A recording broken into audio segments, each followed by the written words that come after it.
அனைவருக்கும் வணக்கம். தெய்வீக பலன்கள் சேனல் சார்பாக தங்களை அன்புடன் வரவேற்கிறோம். இன்று நம் காணொளியில் காண விரும்புவது, இந்த ரகசிய ஆன்மீக சாஸ்திர விதிகளை கடைபிடித்தால் போதும் நம்முடைய வாழ்வில் விரைவில் கோடீஸ்வரர்களாகலாம் என்பதை பற்றி இந்த காணொளியில் பார்க்கலாம். வாருங்கள் காணொளிக்கு செல்லலாம். மறக்காமல் ஒரு சப்ஸ்கிரைப் செய்யவும். நமக்கு முன்னால் வாழ்ந்து மறைந்த நம் முன்னோர்கள் நாம் நன்றாக இருக்க வேண்டும் என்கின்ற நோக்கத்தில் நமக்காக பல நல்ல விடயங்களை விட்டு சென்றுள்ளனர். அதனை வைத்து காலத்தோடு கலந்தனர். தங்கள் வாழ்ந்த காலத்தில் தாங்கள் அனுபவித்த நன்மை தீமைகளை பகுத்தாய்ந்து நமக்கு சாஸ்திர நியதிகளாக வகுத்து கொடுத்துள்ளனர். அந்த வகையில் நமக்கு தெரியாத சில ரகசிய ஆன்மீக சாஸ்திர விதிகளை பற்றித்தான் பார்க்க போகிறோம். ஒரு வீட்டில் புதிதாக திருமணம் நடைபெற்று இருந்தால் அந்த வீட்டில் இருப்பவர்கள் அந்த வீட்டில் வசிக்கும் குழந்தைகளுக்கு 6 மாதத்திற்குள்ளாக காது குத்துதல் சடங்கை செய்யக்கூடாது. சிலர் ஆண் குழந்தைக்கு பூணூல் அணிவிக்கும் வழக்கம் கொண்டவர்களாக இருப்பார்கள். அந்த பூணூல் அணிவிக்கும் சடங்கினையும் திருமணம் நடந்த 6 மாதத்திற்குள் செய்யக்கூடாது.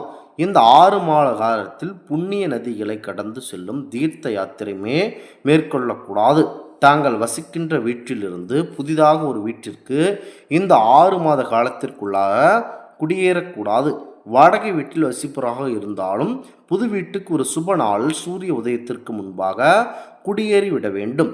புது வீட்டில் குடியேறிய பிறகு அங்கு தங்கள் குலதெய்வத்திற்கென்று ஒரு தீபம் ஏற்றி வழிபட வேண்டும். அந்த குலதெய்வத்தின் ஆணைப்படியே தற்போது புது வீட்டிற்கு வந்ததாக நினைத்து தோஷங்கள் ஏற்றிவிட்டப்பட்டது என எண்ணி வருந்தாமல் தங்கள் அன்றாட கடமைகளை கண்டிப்பாக செய்ய வேண்டும். ஒருவரின் ஜென்ம நட்சத்திர தினத்தன்று ஒரு சில காரியங்களை செய்யலாம் என முன்னோர்கள் சாஸ்திர விதிகளாக வகுத்துள்ளனர். புதிதாக கல்வி பயிலுதல், நிலம் தோட்டம் போன்றவற்றை வாங்குதல், குழந்தைகளுக்கு அன்னப்பிரச்சன்னம் எனப்படும் சடங்கு செய்தல், பூணூல் போட்டு கொடுத்தல், யாகம் செய்தல் போன்ற செயல்களை ஒருவருக்கொருவர் தாங்கள் பிறந்த நட்சத்திர தினமான ஜென்ம நட்சத்திரத்தன்று செய்யலாம். வளைகாப்பு, சீமந்தம், முடியிறக்குதல், முகசவரணம், நோய்க்கு முதலாக மருந்து சாப்பிடுதல், வெளியூர் பயணங்கள், கடல் கடந்த பயணங்கள் போன்றவற்றை ஒருவரின் ஜென்ம நட்சத்திர நாளில் செய்வதை அறவே தவிர்க்க வேண்டும். கடன் வாங்கி அதை சரியாக திருப்பி செலுத்த முடியாமல் தவிக்கும் போது ஏற்படும் வேதனை வார்த்தைகளால் விவரிக்க முடியாது. சில குறிப்பிட்ட நாட்டில் கடன் வாங்கினால் அதை திருப்பி செலுத்த முடியாது என சாஸ்திரங்கள் அறிவுறுத்துகின்றன. மாத பிறப்பு, அஸ்தம் நட்சத்திரத்தில் வரும் ஞாயிற்றுக்கிழமை, செவ்வாய்க்கிழமை இந்த 2 தினங்களில் கடன் வாங்கக்கூடாது. அப்படி வாங்கினால் தீர்க்க முடியாத கடனாக அது வளர்ந்து கொண்டே போகும். அதே நேரத்தில் செவ்வாய்க்கிழமை என்று நீங்கள் வாங்கிய கடனை திருப்பி செலுத்தினால் கடனை விரைவில் முழுமையாக அடைக்க முடியும். புதன்கிழமை அன்று மட்டும் நீங்கள் வாங்கிய கடன் தொகையை திரும்பி செலுத்துவதை தவிர்க்க வேண்டும். ஒருவேளை செலுத்தினால் மீண்டும் மீண்டும் கடன் வாங்கவும் வாங்கிய கடனை கட்ட முடியாமல் போகும் நிலையும் உங்களுக்கு கண்டிப்பாக உருவாகும். தங்களுக்கென்ற புதிதாக வீடு, வாகனம், நகை, இதர வீட்டு உபயோகப் பொருட்கள் போன்றவற்றை வாங்க புதன்கிழமை சிறப்பான நாளாகும். ஞாயிற்றுக்கிழமைகளில் புதிய பொருட்களை தாராளமாக வாங்கலாம். அசுவதி, சித்திரை, சுவாதி, திருவோணம், சதயம், ரேவதி நட்சத்திர தினங்களில் புதிய பொருட்களை வாங்குவதால் மேலும் மேலும் புதிய பொருட்களை வாங்கும் யோகம் உங்களுக்கு கண்டிப்பாக உண்டாகும்.